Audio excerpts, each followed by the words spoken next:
ابو سلمہ بن عبد الرحمن نے بیان کیا کہ میں ابو سعید خدری رضی اللہ تعالیٰ عنہ کی خدمت میں حاضر ہوا۔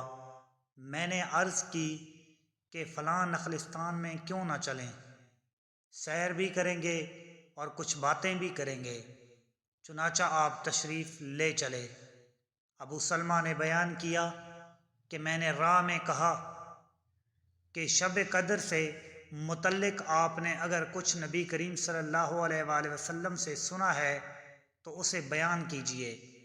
انہوں نے کہا کہ نبی کریم صلی اللہ علیہ وآلہ وسلم نے رمضان کے پہلے عشرے میں اعتکاف کیا اور ہم بھی آپ کے ساتھ اعتکاف میں بیٹھ گئے، لیکن جبرائیل علیہ السلام نے آ کر بتایا کہ آپ جس کی تلاش میں ہے یعنی شب قدر، وہ آگے ہے۔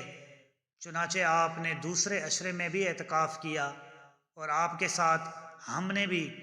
جبرائیل علیہ السلام دوبارہ آئے اور فرمایا کہ آپ جس کی تلاش میں ہے وہ رات آگے ہے۔ پھر آپ نے 20ویں رمضان کی صبح کو خطبہ دیا۔